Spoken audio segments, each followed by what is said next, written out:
أشهد أن لا إله إلا الله وحده لا شريك له تعظيما لشأنه وأشهد أن محمدا عبده ورسوله الداعي إلى رضوانه اللهم صل عليه وعلى آله وأصحابه وإخوانه.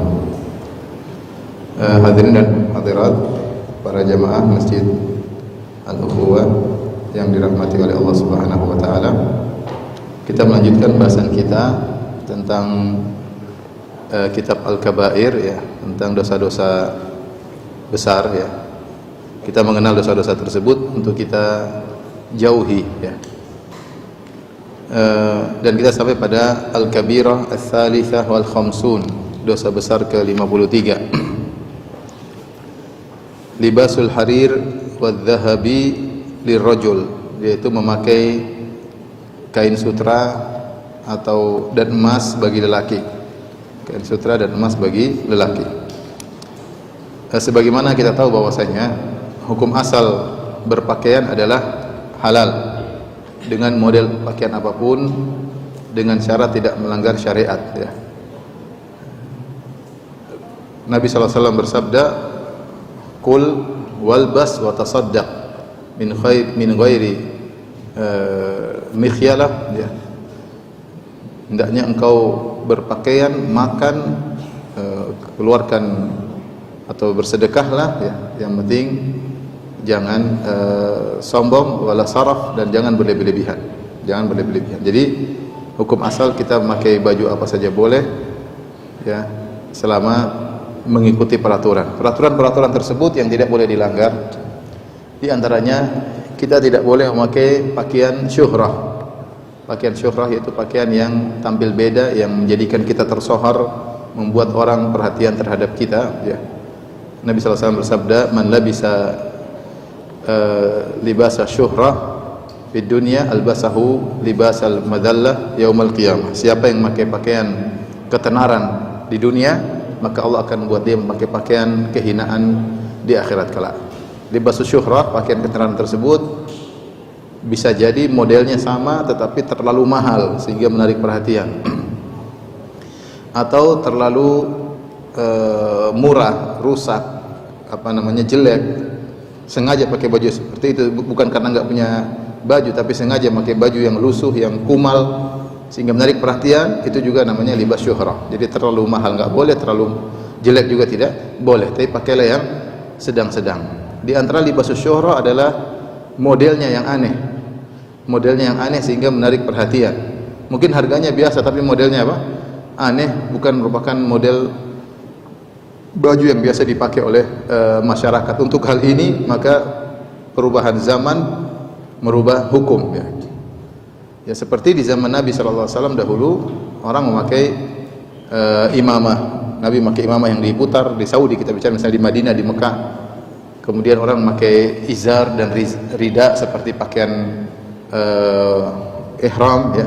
Seperti itu zaman Nabi sallallahu alaihi wasallam. Tapi zaman sekarang di sana enggak ada yang pakai lagi begitu untuk orang-orang Saudi ya. Sehingga mereka pakai baju biasa, pakai jubah, pakai thawb. Kalau ada yang pakai rida dan izar tentu akan menarik perhatian.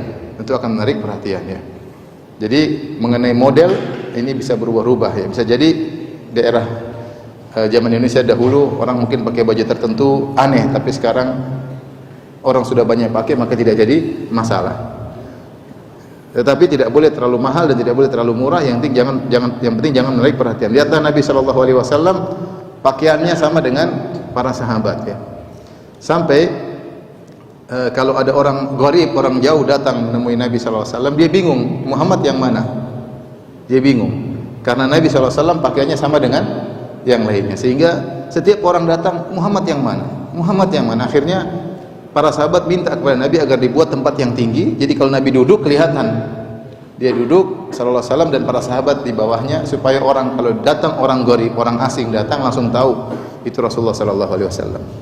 Di antara cerita yang menakjubkan ketika Nabi sallallahu alaihi wasallam berhijrah bersama Abu Bakar radhiyallahu taala anhu menuju Madinah.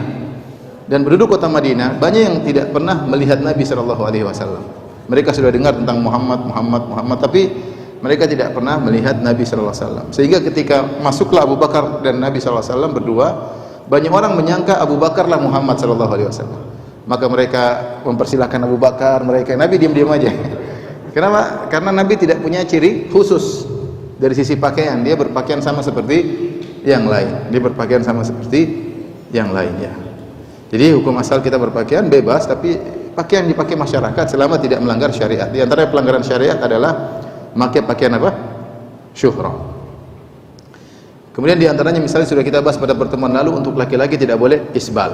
Tidak boleh isbal. Sunnahnya adalah tidak isbal. Ya. Kemudian di antaranya adalah untuk laki-laki jangan memakai pakaian yang mirip dengan pakaian apa? Wanita. Ini pakaian untuk wanita jangan dipakai oleh laki-laki. La'anallah al-mutasyabbihin minar rijal bin nisa wal mutasyabbihat minan nisa bir rijal. Allah melaknat para lelaki yang meniru-niru wanita, dan Allah melaknat wanita meniru-niru apa? Lelaki. Kemudian di antaranya juga dilarang adalah bagi laki-laki tidak boleh pakai emas dan tidak boleh pakai sutra. Tidak boleh pakai emas dan tidak boleh pakai sutra. Karena emas dan sutra adalah untuk perhiasan dan laki-laki bukan untuk itu ya. Kalau wanita diperbolehkan, justru mereka butuh kain sutra dan mereka butuh emas karena mereka perlu untuk berhias untuk lelaki. Lelaki itu bukan sifat lelaki. Adapun selain itu silahkan pakai jenis kain ini, jenis kain itu, yang penting tidak warna ini, warna itu, nggak ada masalah ya. Model begini, model begitu, yang penting tadi jangan pakaian syuhrah, jangan isbal, kemudian jangan dari sutra atau ada emasnya. Al-Imam Az-Zahabi rahimahullah ta'ala membuka bab ini atau dosa besar yang ke-53 ini dengan firman Allah, qala Allah Ta'ala wa libasut taqwa dzalika khair. Dan pakaian ketakwaan itu lebih baik ya. Ya. Ini isyarat bahwasanya pakaian itu baik, tetapi pakaian ketakwaan lebih baik daripada pakaian itu sendiri. Sehingga isyarat bahwasanya seorang perhatian terhadap pakaian, tetapi kepada ketakwaan lebih utama ya. Ya bani Adam, khudhu zinatakum inda kulli masjidin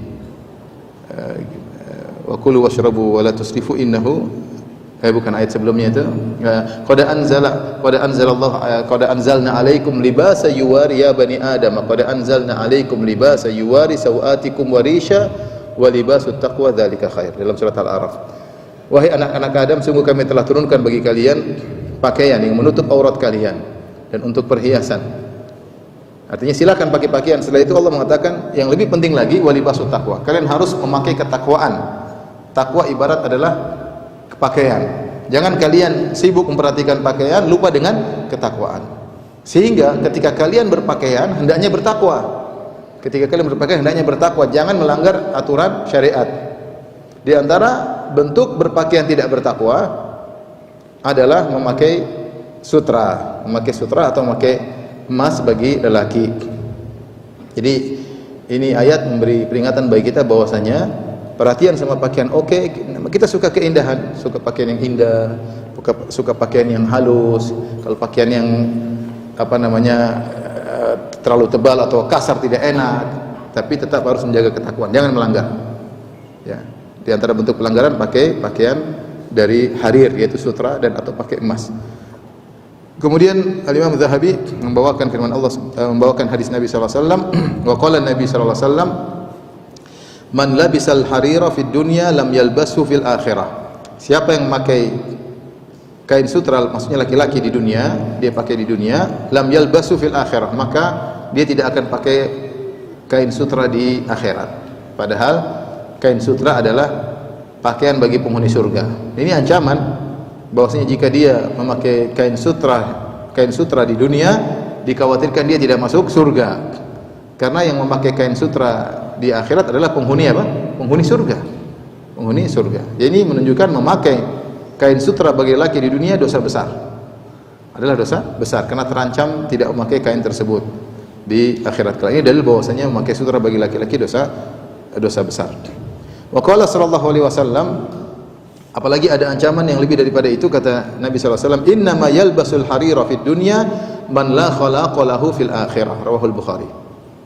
Sungguhnya yang pakai kain sutra di dunia, laki-laki yang pakai kain sutra di dunia adalah laki-laki yang tidak dapat bagian di akhirat. Ya, tidak dapat bagian di akhirat. Ini maksudnya masuk neraka. Kalau bahasa sederhananya, siapa yang pakai kain sutra di dunia tidak akan dapat bagian kebaikan di akhirat, berarti masuk neraka. Ini juga dalil yang sangat tegas yang menunjukkan bahwasanya pakai kain sutra bagi lelaki hukumnya adalah dosa besar. Wa qala sallallahu alaihi wasallam, hadis berikutnya Rasulullah SAW bersabda, "Hurrima libasu adh-dhahabi wal hariri ala dhukuri ummati wa uhilla li inathihim." Disahihkan oleh Tirmizi. Diharamkan memakai emas dan kain sutra bagi lelaki dari umatku dan dihalalkan bagi wanita-wanita dari umatku. Ini pembedaan hukum antara laki dengan wanita. Kalau wanita silakan pakai emas, silakan pakai kain sutra karena mereka memang butuh untuk berhias di hadapan suami mereka, sehingga mereka perlu memakai emas, perlu memakai kain sutra. Ya, kalau laki-laki buat apa? Mau pakai emas, pakai kain sutra enggak perlu ya. Maka dilarang. Ya, nanti lama-lama kalau sudah suka pakai kain sutra, kemudian sudah suka pakai emas berhias ke sana kemari, lama-lama pakai liven ya. Lama-lama pakai liven. Ya, jadi bencong akhirnya. Ya, karena sudah terbiasa dengan itu, lemah gemulai akhirnya menjadi bencong ya. Itu bukan kerjaan laki-laki. Laki-laki ya tidak perlu seperti itu ya. Jadi ini beda antara hukum laki-laki dan hukum wanita. Kemudian hadis berikutnya, wa qala Hudzaifah, berkata Hudzaifah radhiyallahu taala anhu, nahana an-nabiy sallallahu alaihi wasallam an nashraba fi aniyati adh-dhahabi wal fiddah. Nabi sallallahu alaihi wasallam melarang kami untuk minum dari bejana, gelas misalnya yang terbuat dari emas dan perak. Wa an na'kula min fiha, dan juga dilarang kita untuk makan dari bejana yang terbuat dari emas dan perak. Wa an lubsi al-hariri wa dibaj, dan juga dilarang untuk menggunakan kain sutra, baik kain sutra yang lembut ataupun kain sutra yang tebal. Wa an najlisa alaihi, dan kami dilarang untuk duduk di kain sutra. Ya, duduk di kain sutra. Rawahul Bukhari, hadis riwayat Bukhari. Laki-laki enggak boleh pakai seperti ini ya. Selain laki-laki tidak pantas untuk berhias seperti itu, akan memunculkan kesombongan ya. Akan munculkan apa? Kesombongan ya. Punya tempat duduk dari sutra ya. Kemudian piringnya dari emas, bahkan mungkin toiletnya dari emas. Gimana orang tidak sombong punya rumah seperti itu, mewah. Piringnya dari emas, gelasnya dari emas. Kita cari emas setengah mati, mau belikan istri setengah mati, dia gelas dari emas, masya Allah. Ya, gimana ya? Nah, akhirnya ya namanya manusia, dia tidak kuat untuk mengontrol hatinya ya. Lama-lama bisa memunculkan kesombongan. Karena itu bentuk taraf ya, untuk berlebih-lebihan, hidup glamor. Dan kita, Nabi SAW melarang kathiran minat taraf. Rasulullah SAW melarang hidup kebanyakan glamor, tidak boleh. Meskipun kita punya duit, nggak boleh. Punya duit berlebihan untuk sedekah, untuk dakwah, untuk fisabilillah, bukan untuk hidup bermewah-mewah pada kehidupan yang akan kita tinggalkan ini. Kemudian hadis berikutnya, waqala sallallahu alaihi wasallam, Rasulullah SAW bersabda, man syariba fi aniyati adh-dhahabi wal fiddah innama yujarjiru fi batni nar jahannam. Siapa yang minum menggunakan bejana, itu gelas ya, dari emas dan perak, innama yujarjiru, sungguhnya dia telah memasukkan, menggoyang-goyangkan, fi batnihi nar jahannam, artinya dia memasukkan api, dan api itu bergejolak dalam perutnya. Mengerikan ya. Berarti menunjukkan minum pakai gelas emas, gelas perak, dosa besar. Karena ketika dia minum pakai gelas perak atau gelas emas tersebut, sungguhnya dia memasukkan api dalam perutnya, dan api tersebut bergejolak, yujarjiru, bergejolak dalam perutnya. Waliyadzubillah ya. Ini dosa besar. Sama seperti firman Allah Subhanahu wa taala, innal ladzina ya'kuluna amwalal yatama dzulman innama ya'kuluna fi butunihim nara. Sungguhnya orang-orang yang memakan harta anak yatim dengan cara zalim, sungguhnya dia memakan api dalam perutnya. Sama minum dengan gelas emas atau gelas perak.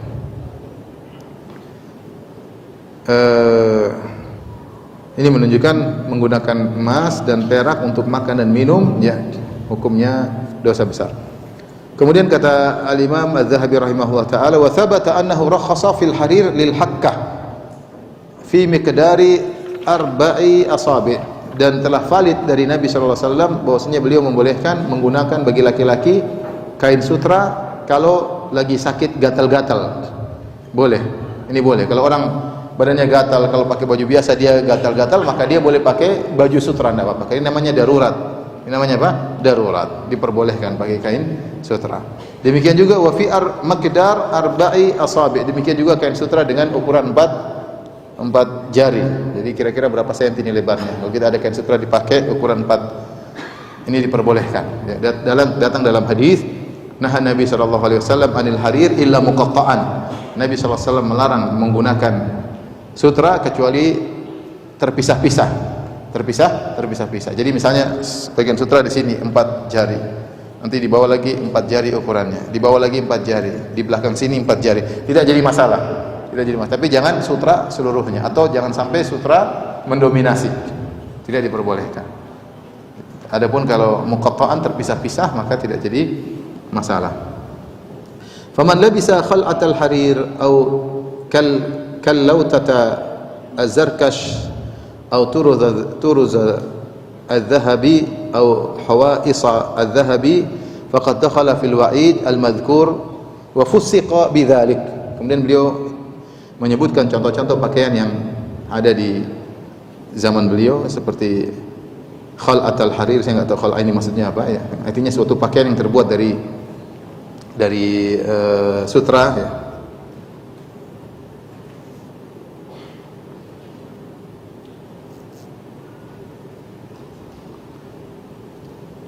Pakaian ya, barang saya pakai pakaian dari sutra atau kallautatal zarkash, maknanya adalah penutup kepala, yaitu songkok terbuat dari apa? Sutra. Ini songkok tapi dipakai sutra, atau imamah dari kain sutra, ini semua tidak boleh. Au turuza az-zahab. Turuza az-zahab maksudnya baju yang dihias dengan bordiran emas. Laki-laki sini tahu, sini bordiran emas ya, tidak boleh ya. Au hawais az-zahab. Hawais maksudnya adalah semacam hizam, yaitu semacam apa namanya, sabuk ya, terbuat dari emas. Terkadang pakai baju terus dikasih, atau ke sarung terus kasih sabuknya dihias dengan apa? Emas ya, untuk mengikat sesuatu pakai emas. Maka ini semua tidak boleh. Faqad dakhala fil wa'id al-mazkur. Maka orang yang menggunakan ini semua, apakah songkok dari sutra, sorban dari sutra, atau baju yang dikasih bordiran sutra, bordiran emas, atau ikat pinggang yang menggunakan bordiran emas, maka semuanya masuk dalam ancaman Nabi sallallahu alaihi wasallam, yaitu terancam dengan neraka jahanam ya. Wa fusiqa bidzalik, dan orang yang sengaja memakai hal tersebut dianggap orang fasik. Karena dia telah terjerumus dalam dosa besar. Baik, para ulama menyebutkan tentang emas ya. Emas ada dua kondisi ya, Kondisi pertama, jika emas tersebut, bagaimana menggunakan emas yang sedikit? Ini ada khilaf. Kalau emas yang banyak, semua sepakat lelaki pakai emas yang banyak, hukumnya haram. Tetapi kalau emasnya sedikit, bagaimana hukumnya? Ada dua kondisi. Pertama, emas sedikit tapi dia bersendirian. Bersendirian maksudnya misalnya cincin tipis tapi emas. Laki-laki nggak boleh. Ya. Atau entah pakai bros, entah pakai apa, peniti emas dia pakai misalnya, ya satu hal yang sendiri, maka ini sepakat tidak diperbolehkan. Khilaf ulama tentang emas yang dia bukan bersendirian tapi dia mengikuti yang lain. Contoh, cincinnya emas tapi di tengahnya matanya cincinnya perak. Laki-laki kan boleh pakai perak, cincin perak, tapi matanya pakai emas misalnya. Atau jamnya bukan emas tapi kemudian ada emasnya dikit seperti itu. Ini boleh atau tidak? Maka khilaf di kalangan para ulama. Sebagian mengatakan boleh, sebagian mengatakan haram. Yang lebih hati-hati seperti pendapat Syafi'iyah, semuanya tidak boleh, lebih hati-hati. Semua yang ada bawa emas, kita laki-laki jangan pakai. Ini emas palsu, emas asli ya, bukan suatu yang berwarna emas. Suatu yang berwarna emas dan cerita itu tidak jadi masalah ya. Tetapi kalau benar-benar emas sedikit, meskipun hanya nempel di songkok misalnya, ada sebagian daerah songkoknya ada emasnya ya. Kadang-kadang sedikit, kadang-kadang banyak ya. Seperti ini contoh khilaf ya, sebagian daerah ada songkoknya, ada emasnya. Kalau sedikit ya ini khilafnya kuat. Tapi kalau udah banyak dia mendominasi ya, nah ini jelas haram. Kalau dia sampai mendominasi hukumnya haram. Yang lebih selamat tinggalkan semuanya. Mau sedikit apapun kita nggak usah pakai, lebih selamat. Dan emas diperbolehkan kalau digunakan dalam kondisi darurat. Seperti ada seorang sahabat namanya kalau tidak salah Arfajah radhiyallahu taala anhu, ketika dalam sebuah peperangan dia terluka, hidungnya terpotong. Kemudian dia akhirnya menggunakan hidung terbuat dari perak. Dia pasang hidung perak ya. Ternyata perak tersebut mengeluarkan bau yang tidak enak. Akhirnya dia ganti dengan emas. Emas mungkin tidak cepat mengalami perubahan bau ya. Sehingga dia pakai emas dan Nabi membiarkan, Nabi tidak melarang. Dari sini para ulama mengatakan dan para salaf melakukannya, kalau orang giginya misalnya patah dia pakai gigi emas, boleh ya. Gigi emas boleh kalau memang itu diperlukan. Tapi saya rasa zaman sekarang tidak seperti zaman dulu. Dahulu orang pakai gigi emas karena keperluan. Karena tidak ada yang kuat seperti emas dan tidak menimbulkan bau. Sekarang alhamdulillah teknologi canggih, orang tidak pakai emas, pakai gigi yang mirip dengan gigi. Sehingga pakai emas malah lucu dilihat ya. Ya, tetapi tidak boleh pakai gigi emas untuk bergaya. Jadi kalau ngobrol selalu senyum. Dia boleh kalau keperluan. Sebagaimana sahabat yang pakai hidung emas dan sebagian salaf menggunakan gigi dari emas karena darurat. Ya, karena keperluan, bukan untuk berhias. Ketika dia memakai gigi emas untuk berhias, maka terjerumus dalam larangan. Lelaki tidak boleh berhias dan berias dengan emas ya. Jadi saya ulangi, kondisi memakai emas ada 3. Yang pertama, ini emas kalau banyak ya tanpa darurat maka hukumnya haram. Kalau karena darurat maka boleh. Ya, karena darurat boleh, seperti tadi pakai hidung emas atau gigi emas ini boleh. Yang kedua, emas yang sedikit. Emas yang sedikit maka ada 2 kondisi. Yang pertama, emas sedikit tapi dia suatu benda yang tersendiri. Seperti peniti emas, seperti cincin emas. Ya, maka ini sepakat tidak boleh. Tetapi kalau dia tabi, hanya mengikuti sesuatu seperti cincinnya perak tapi matanya emas. Seperti tadi mungkin ikat pinggangnya tapi ada bordiran emas sedikit seperti itu. Apakah boleh atau tidak? Maka ada khilaf. Sebab ulama mengatakan boleh, mereka mengkiaskan dengan sutra. Sutra sedikit kan boleh, emas sedikit juga boleh. Ini pendapat sebagian ulama. Pendapat yang lain mengatakan tidak boleh secara mutlak. Di antaranya pendapat ulama Syafi'iyah. Makanya Al-Imam Zahabi dan dia bermadzhab Syafi'i, dia mengatakan semuanya haram. Termasuk baju ada bordiran emasnya, ikat pinggang ada bordiran emasnya, kata Imam Zahabi haram secara mutlak meskipun cuma sedikit, karena dia bermadzhab dengan madzhab Syafi'i dan ini lebih hati-hati. Wallahu taala alam bishawab. Adapun al-harir, adapun sutra bagi lelaki, kalau itu sutra palsu, sutra sintetis maka tidak jadi masalah. Yang dilarang adalah sutra apa? Sutra asli. Saya kapan pernah sholat, tahu-tahu ada yang kasih tahu, Ustaz itu sajadahnya sutra asli 100%. Aduh, ya nggak boleh, laki-laki nggak boleh sholat di atas sutra. Tadi duduk di atasnya nggak boleh. Jadi karena kalau perempuan nggak ada masalah. Perempuan pakai sajadah sutra, pakai kain sutra, pakai kerudung sutra, nggak ada masalah. Yang penting jangan sombong ya. Tapi kalau laki-laki tidak boleh. Nah, sutra bagi laki-laki kalau sutranya sintetis maka boleh. Yang tidak boleh sutra asli. Yang kedua, kalau sutranya sedikit maka boleh secara mutlak, dan ini dipilih oleh Syekhul Islam Ibnu Taimiyah meskipun bukan karena kebutuhan. Karena tadi dalam hadis nahan Nabi sallallahu alaihi wasallam anil harir illa muqatta'an. Nabi melarang menggunakan sutra kecuali terpisah-pisah. Beda dengan emas. Emas yang pendapat yang lebih kuat sedikit pun tidak boleh. Kalau sutra, meskipun tidak ada keperluan, kita ingin punya baju sutra, misalnya baju sutra ternyata kantongnya sutra, tapi yang lainnya bukan sutra ya. Ternyata ininya sutra, misalnya cuma sininya aja ya. Atau ternyata ininya sutra, Tapi yang lain apa? Tidak, maka ini tidak jadi masalah meskipun tidak ada kebutuhan. Adapun kalau karena kebutuhan, karena darurat seperti penyakit gatal-gatal, boleh pakai sutra seluruhnya, tidak ada masalah. Nah, ini bedanya. Jadi beda tipis antara emas dengan perak. Kalau emas hanya boleh kalau darurat. Ya. Adapun kalau tidak darurat sedikit pun tidak boleh menurut pendapat yang kuat. Kalau sutra kalau meskipun tidak perlu tapi pingin punya sutra yang penting sedikit-sedikit maka tidak jadi masalah. Wallahu taala alam bisawab. Hati-hati kita menjauh dari hal-hal seperti ini. Jadi kalau orang beli emas, misalnya beli jam ternyata ada apa? Emasnya. Ini warna emas ya, bukan emas ya. Ada emasnya sini, misalnya ada emas. Dia tanya, Ustaz apa hukumnya? Boleh atau tidak? Kalau mazhab Syafi'i apa? Tidak boleh. Tidak boleh. Lebih hati-hati tidak usah. Lebih hati-hati tidak usah. Taib al-kabir rabi'a wal khamsun, dosa besar yang ke-54. Al-abdul abiq wa nahwuhu, hamba yang kabur, hamba sahaya, itu budak yang kabur dan yang semisalnya.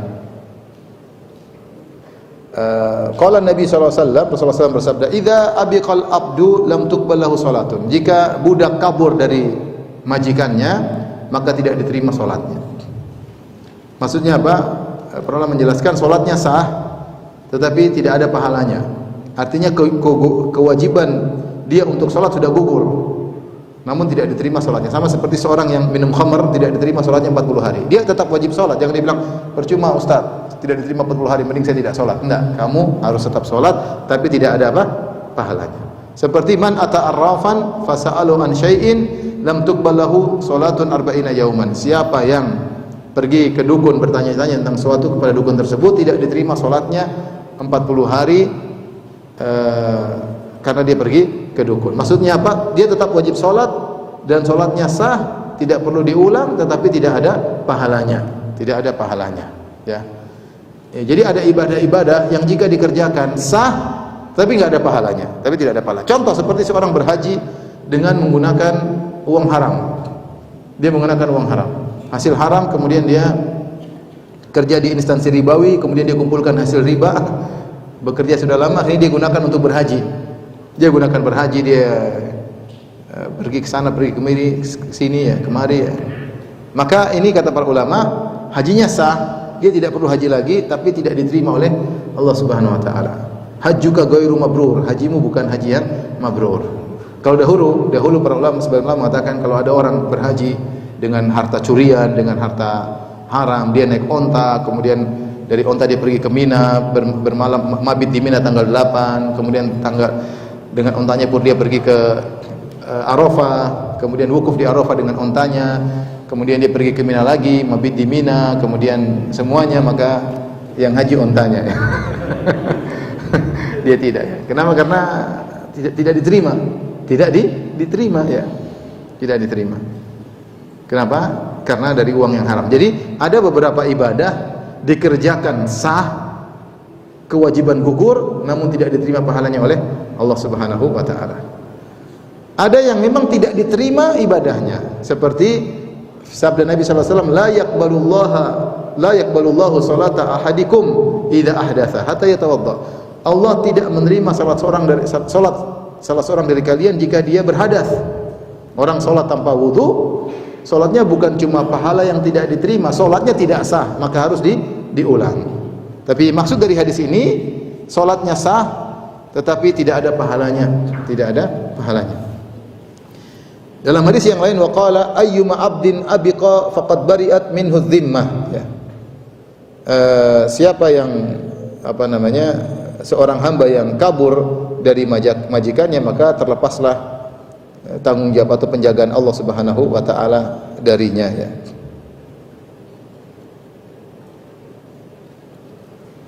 Seakan-akan dia terlepas dari Islam.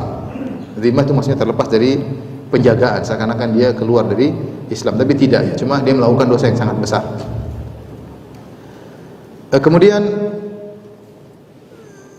Ibnu Khuzaimah dalam sahihnya meriwayatkan dari hadis Jabir, ya. Dari hadis Jabir radhiyallahu taala anhu, qala Rasulullah sallallahu alaihi wasallam, Rasulullah SAW bersabda, "Thalathatun la yaqbalullahu lahum salatan." 3 orang yang Allah tidak terima salatnya. wala tas'adu lahum hasanah, dan kebaikannya tidak akan naik diterima oleh Allah. Jadi salat tidak diterima, kebaikannya tidak diterima. Mengerikan, bukan cuma salat, kebaikan juga tidak diterima. Siapa al-abdul abid hatta yarji'a ila mawalih? Adalah seorang budak yang kabur sampai kembali kepada majikannya. Kalau dia kabur, dia bersedekah, tidak diterima. Dia salat tidak diterima, dia puasa tidak diterima. Tidak akan diterima kebaikannya sama sekali. Harus kembali ke majikannya. Wal mar'atu sakhitu 'alaiha zawjuha hatta yarda. Wanita yang suaminya marah sama dia, tidak akan diterima ibadahnya sampai suaminya ridha. Ibu-ibu, saya ulangi ya. Kalau budak tadi biarin aja, sih enggak ada masalah. Enggak ada budak di sini. Kalau ada budak kita beli budaknya. Enggak ada budak. Zaman sekarang udah enggak ada budak. Yang kedua, yang salatnya tidak diterima dan kebaikan tidak naik kepada Allah. Wal mar'atu sakhitu 'alaiha zawjuha. Wanita yang suaminya ngomel sama dia, marah sama dia, tidak akan diterima salatnya, tidak terima kebaikannya, sedekahnya enggak terima. Mesem-mesem sama temannya, senyum-senyum enggak diterima senyumannya ya. Hatta yarda, sampai suaminya ridha. Wasakranu hatta yashuwa, dan seorang yang mabuk sampai dia sadar. Seorang mabuk sampai dia sadar ya.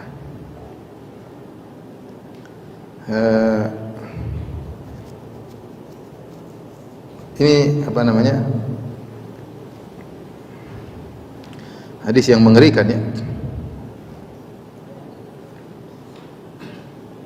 Tetapi hadis ini didhaifkan oleh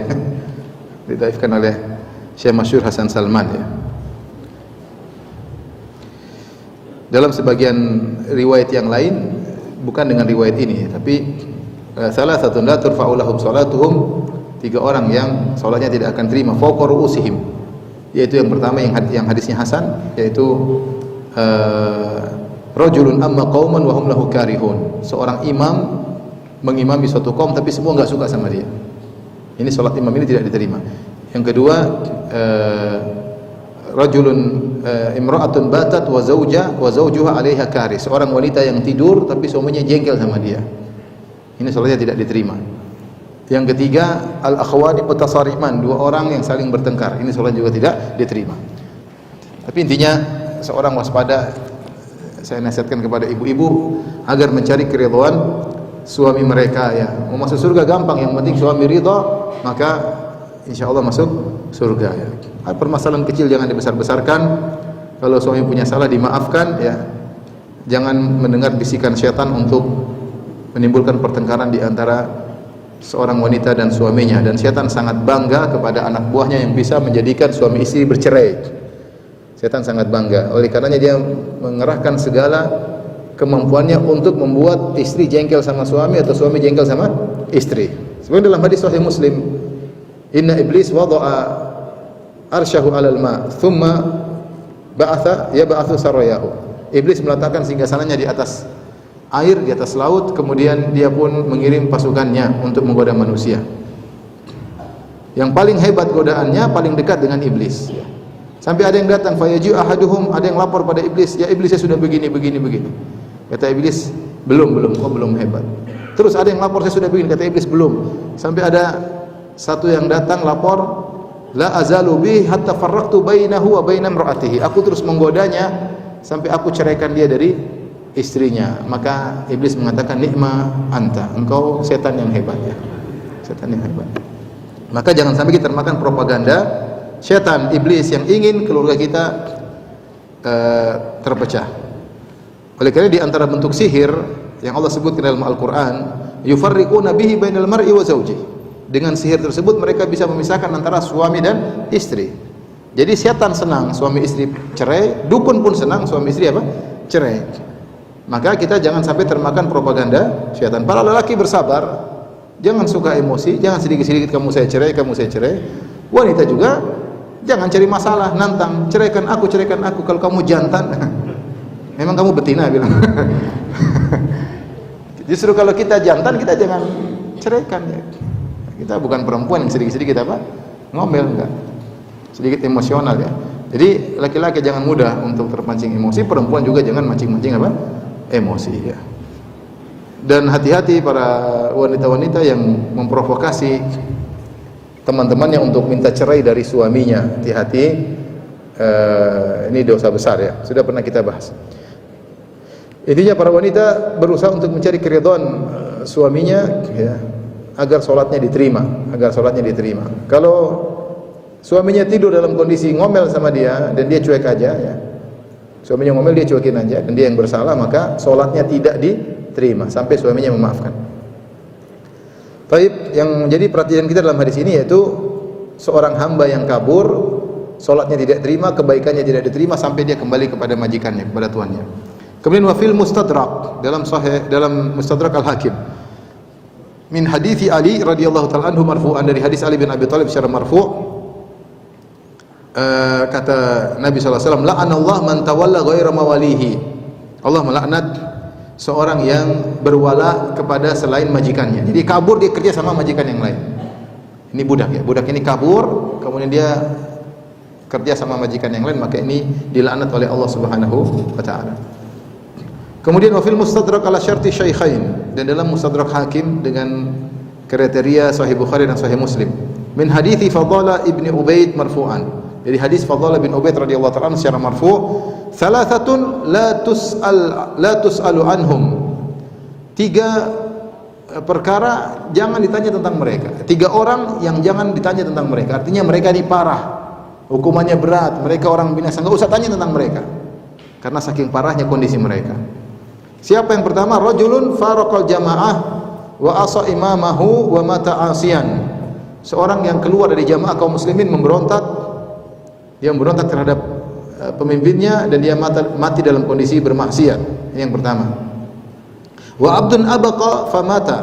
Seorang hamba yang kabur, budak yang kabur kemudian mati.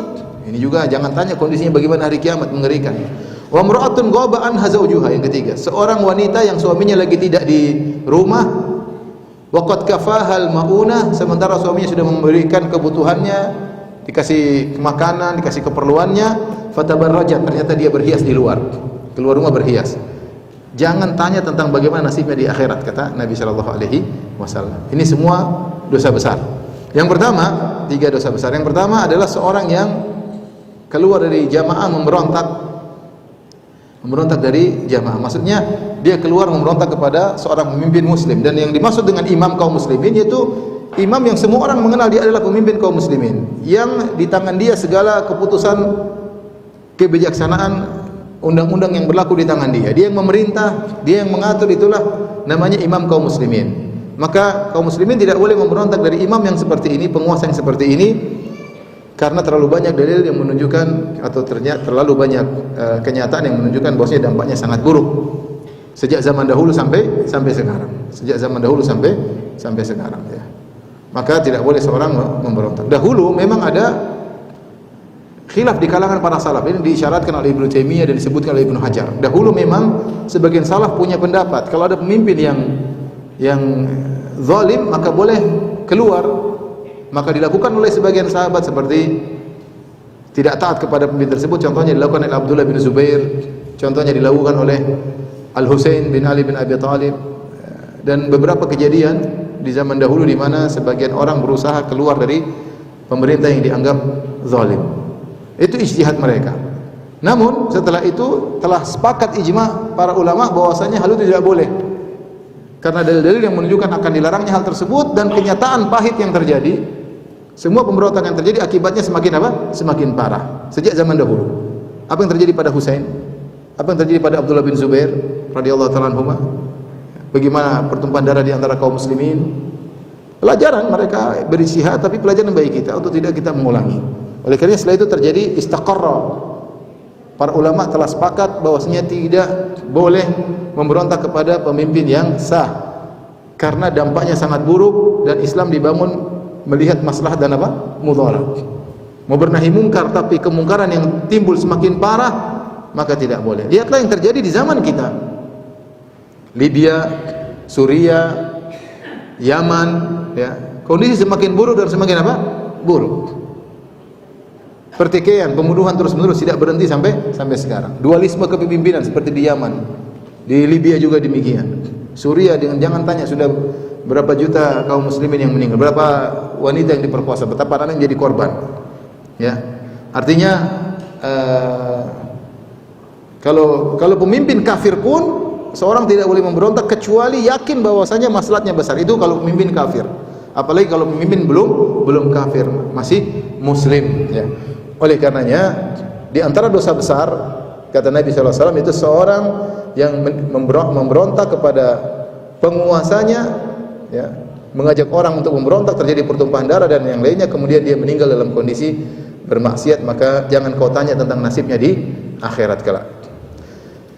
Yang kedua, hamba yang kabur dari majikannya kemudian mati, maka jangan kau tanya nasibnya di akhirat. Yang ketiga, hati-hati, ini ibu-ibu lagi ya, wanita yang suaminya lagi enggak hadir di rumah, mungkin lagi bersafar, lagi di kantor, kemudian dia berhias, tabarruj, keluar rumah.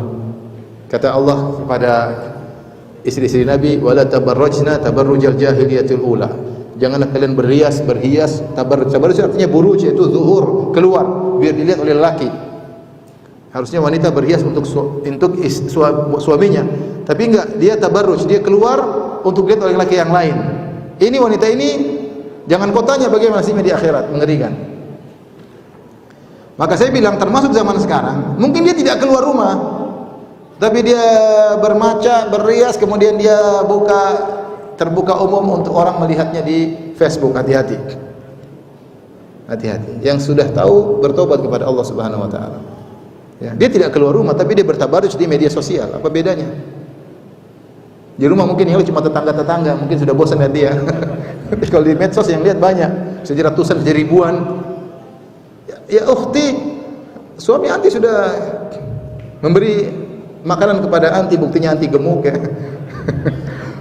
Sudah nyaman, badan sudah padat, kemudian dibelikan perhiasan, dibelikan liven dan macam-macam. Harus anti pakai untuk berhias di hadapan orang lain, membuka sebagian aurat, berhias, menampakkan kecantikan, buat orang kalau lihat ngiler. Ini semua tidak boleh. Semua tidak boleh ya. Dia artinya apa? Berkhianat kepada suaminya. Yang aneh kalau ada suami yang suka seperti ini, suka memamerkan apa? Istrinya. Biar yang lain ikut ngiler, lihat apa? Istrinya.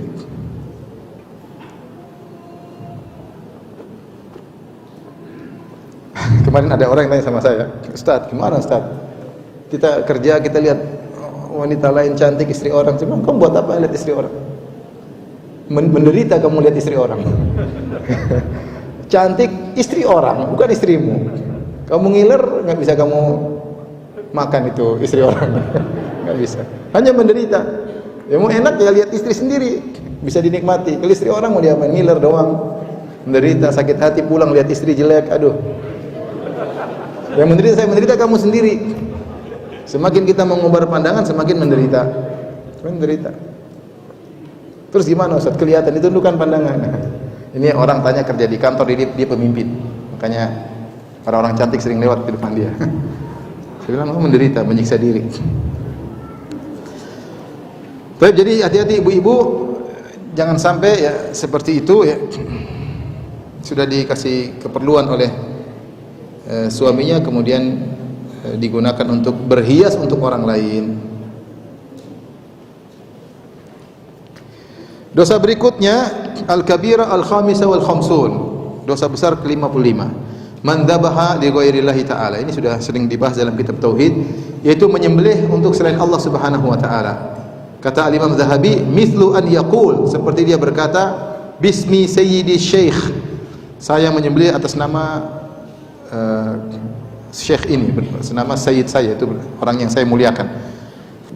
Ini hukumnya haram dan ini dosa besar, bahkan kesyirikan. Qala Allah Ta'ala, Allah berfirman, wala ta'kulu mimma lam yuzkar ismullahi alaihi wa innahu lafisqun. Janganlah kalian memakan dari sembelihan yang tidak disebut nama Allah padanya, dan itulah perbuatan kefasikan. Dosa besar. Kemudian Al-Imam Adz-Dzahabi rahimahullah membawakan hadis Al-Ala bin Abdurrahman an abihi an Hani maula Aliyin, dari Hani maula Ali, anna Aliyan, bahwasanya Ali bin Abi Thalib radhiyallahu anhu berkata, qala ya Hani, kata Ali, wahai Hani, madza yaqulun nas, apa sih yang diomongkan oleh orang-orang? Qala yad'una anna indaka ilman min Rasulillah la tudhiruhu. Orang-orang bilang ada isu disebar oleh masyarakat bahwasanya engkau Ali bin Abi Thalib punya ilmu dari Nabi yang kau sembunyikan, tidak kau tampakkan. Ada ilmu khusus. Kadang-kadang orang-orang Syiah bilang itu, kita punya ilmu khusus untuk Ahlul Bait khusus. Ini dusta semuanya, dusta ya. Ini bantahannya hadis ini. Katanya engkau Ali punya ilmu khusus yang Nabi sampaikan, yang kau tidak sampaikan kepada manusia. Fastakhraja sahifatan min sayfihi fiha. Maka beliau mengeluarkan sebuah sahifah, lembaran dari pedangnya, itu dia simpan dalam pedangnya yang tadi sarung pedang atau di pedangnya ya. Fiha hadza ma sami'tuhu min Rasulillah. Di situ tertulis inilah yang aku dengar dari Nabi sallallahu alaihi wasallam. Tidak ada yang disembunyikan. La'anallahu man dzabaha li ghairillah. Ya Allah melaknat siapa yang menyembelih kepada selain Allah. Wa man tawalla ghairu mawalih. Siapa yang berloyal kepada selain majikannya, itu budak yang berloyal kepada selain majikannya. Wa la'anallahu al-fariqa al-aqa liwalidayhi, dan Allah melaknat orang yang durhaka kepada kedua orang tuanya. Wala anallah muntaqisa manaril ardi, Allah laknat orang yang merubah tanda-tanda jalan. Akhrajahul Hakim fi sahihi. Ya.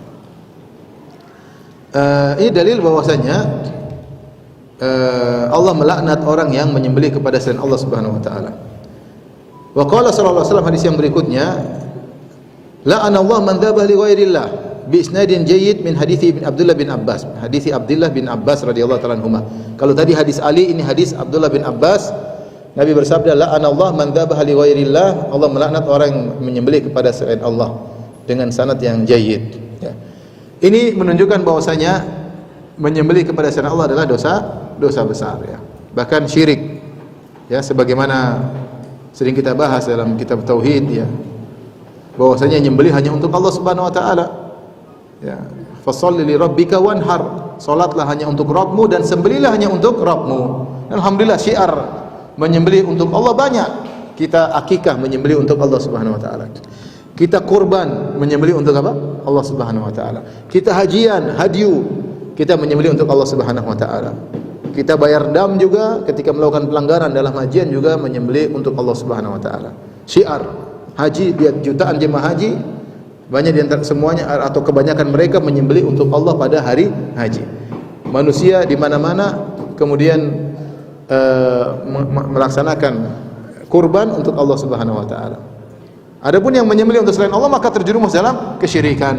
Menyembelih untuk jin, menyembelih untuk arwah ya.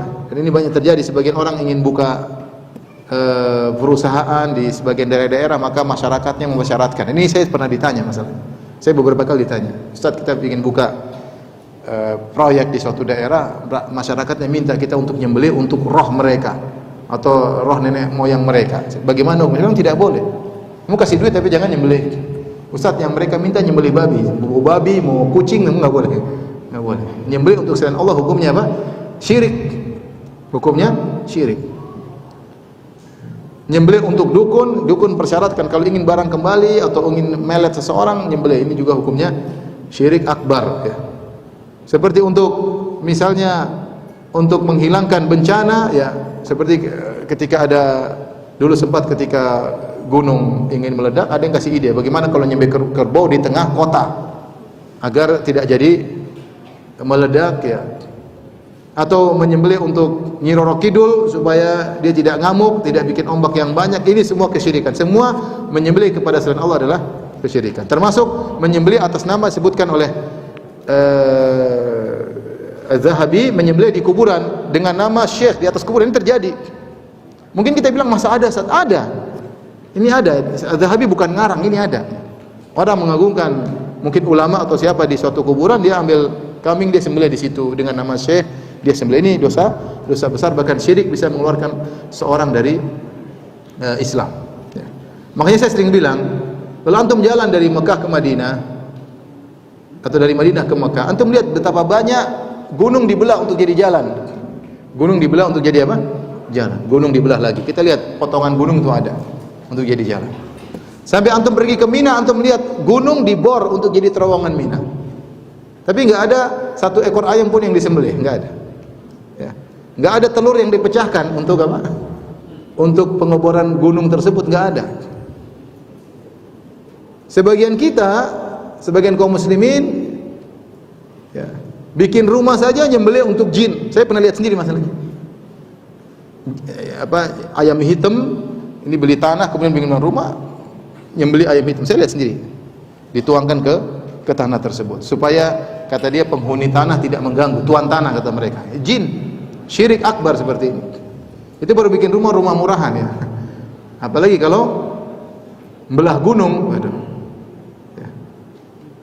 Maka ini syirik akbar, tidak boleh kita ikuti. Siapa yang melakukannya bisa keluar dari Islam dan terlaknat ya. Dan jangan kita ikut-ikutan melariskan acara-acara seperti ini ya. Jangan ya. Tradisi-tradisi yang terkait dengan sebenarnya harus dijauhi. Kalau kamu orang Islam, jauhi. Kalau kamu bukan orang Islam, silakan. Kalau orang Islam, kamu orang Islam loh. Tradisi gini tidak boleh kamu jalankan, harus ditinggalkan. Kalau kamu bukan orang Islam, tafadhal, silakan masing-masing. Ya. Jangan kita ikut ini tradisi masyarakat, bikin acara rame-rame, nanti orang rame ini acara tahunan, ini tontonan wisata, enggak, haram kalau bagi orang Islam. Kalau bukan orang Islam, tafadhal, silakan. Baik, berikutnya, subhanallah, sebagian kejadian kita tahu, sempat sebar di YouTube bagaimana. Saya lihat 2 kali. Yang pertama yang kambing disembelih di pinggir pantai, kemudian darahnya tidak langsung disiksa kambing tersebut. Ini sampai kesakitan, dibiarkan. Ya Allah, ini apa? Tradisi apa seperti ini? Bikin musibah ya. Satu lagi divideokan juga tradisi ayam disembelih, kemudian darahnya disebarin di, ya Allah, ini apa ini? Penyiksaan terhadap ayam. Fa idza dzabhtum fa ahsinu dzibhah. Kata Nabi SAW, kalau kalian nyembelih, caranya yang baik, bukan disiksa gitu, dibiarkan kambing menderita, dibiarkan ayam menderita. Tradisi yang rusak yang harus ditinggalkan ya. Tidak semua tradisi nenek moyang kita harus kita ikuti, kecuali nenek moyang kita sahabat Nabi SAW baru ya. Nenek moyang kita tidak semuanya baik, ada yang baik, ada yang enggak baik ya. Mereka juga mungkin dulu tidak ngerti ya. Yang buruk, tidak sesuai dengan syariat Islam, harus dijauhi bagi orang Islam. Tapi dosa besar berikutnya, al-kabirah sadisa wal khamsun ya. Dosa besar yang ke 56. Man ghayyara manaral ardi, siapa yang merubah batas-batas tanah. Yang dimaksud batas tanah ini ada 2. Maksudnya batas yang membedakan tanah si fulan dengan tanah si fulan, batas kepemilikan ini tidak boleh dirubah. Siapa yang merubah, maka dia terjerumus dalam dosa besar, terlaknat. Dan terlaknat, apalagi dia mengambil tanah orang, maka dia akan binasa pada hari kiamat kelak. Ini tafsir yang pertama, merubah batas-batas tanah sehingga yang tadinya milik A jadi milik B. Yang kedua adalah merubah tanda-tanda jalan. Surabaya belok kiri dibikin belok kanan, belok kiri belok kanan, akhirnya kemana? Ke Papua akhirnya. Ini orang udah nggak ngerti, dibohongi orang, ketipu, senang ketawa-ketawa ya. Ini nggak boleh, ini nggak boleh. Menyesatkan orang ini tidak diperbolehkan. 2 orang yang melakukan ini terlaknat. Pertama, merubah patok tanah, tanda-tanda batas kepemilikan tanah. Yang kedua adalah merubah tanda-tanda jalan. Tapi kita bacakan hadisnya. Kata Imam Zahabi rahimahullah taala, lu'ina fi hadithi Ali radhiyallahu taala anhu anin Nabi sallallahu alaihi wasallam. Telah dilaknat, kita sebutkan dalam hadis Nabi, hadis Ali bin Abi Thalib sebelumnya, yaitu orang melaknat wa la'ana Allah muntaqisa manaril ardi. Allah melaknat orang yang merubah tanda pemilikan dikurangi atau dirubah ya, milik orang dikurangi ya. Kemudian juga wa rawahu Amr bin Abi Amr an Ikrimah an Ibni Abbas radhiyallahu ta'ala dari Ibnu Abbas qala Rasulullah sallallahu alaihi wasallam la'ana Allah man dzabaha li ghairillah. Kata dari hadis Ibnu Abbas, kata Rasulullah sallallahu alaihi wasallam, Allah melaknat orang yang menyembelih kepada selain Allah. La'ana Allah man ghayyara tukhumal ardi. Allah melaknat orang yang merubah tanda-tanda tanah. Tukhum ada yang mengatakan tanda-tanda tanah ya. Sama. Batas-batas tanah. La'anallahu man kamahal a'ma 'anis sabil. Allah melaknat orang yang menyesatkan orang buta dari jalan, ditipu, dibohongin, orang buta enggak melihat dibohongin. La'anallahu man sabba walidayhi. Allah melaknat orang yang mencaci maki kedua orang tuanya. La'anallahu man amila amala qaumi Lut. Allah melaknat orang yang homoseksual yang mengerjakan perbuatannya kaum Lut. Rawahu Abdul Aziz Ad-Darawardi an Amr wa zada fihi la'anallahu man waqa'a ala bahimah. Abdul Aziz Ad-Darawardi meriwayatkan dari Amr, ada tambahan, Allah melaknat orang yang bersenggama dengan hewan. Bersenggama dengan hewan, kelainannya.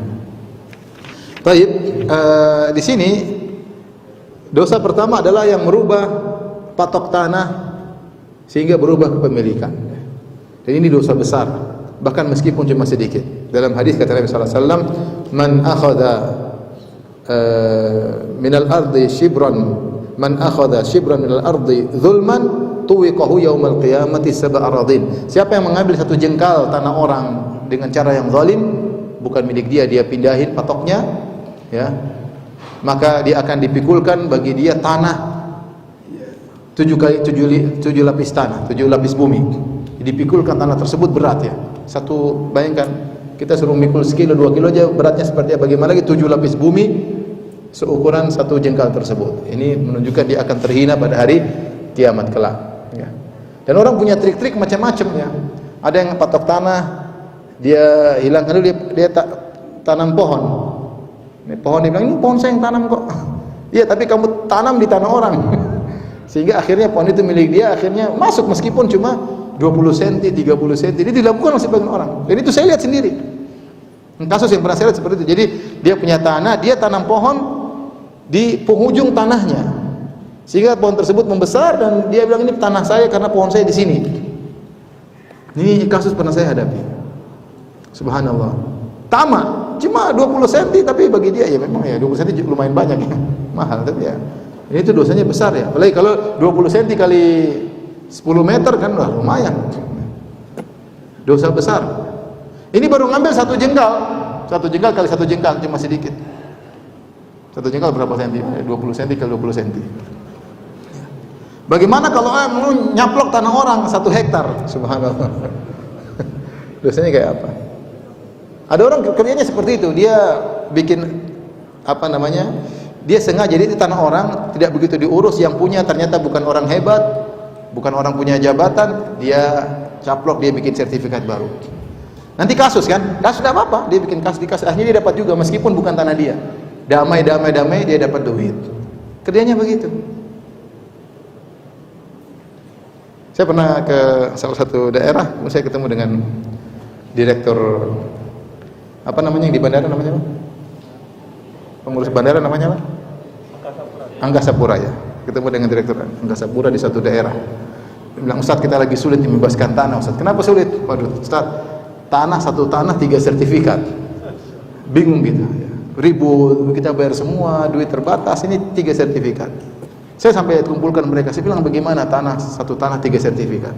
Ada yang nyeletuk, Pak, biasa, bumi 7 lapis, ini masih 3 sertifikat, artinya 7 sertifikat. Bumi 7 lapis katanya. Jadi enggak sepele. Padahal dosa besar. Dosa besar. Masih kurang 4 sertifikat berarti. Katanya bumi 7 lapis. Ya Allah, ini gimana ya? Ngambil rampas tanah orang. Baru kemarin juga ada kasus, Ustaz. Ini ada kasus orang tanahnya diserobot sama anak buahnya berhektar-hektar. Ya Allah, mengerikan, ya. Dosa besar, ya. Dosa besar, ya. Demikian juga merubah batas-batas tanah, merubah arah-arah jalan yang bisa menyesatkan orang, ini juga merupakan dosa besar. Tapi demikian saja, ikhwan dan akhwat yang dirahmati Allah Subhanahu wa taala. Yang bertanya saya persilahkan, ya.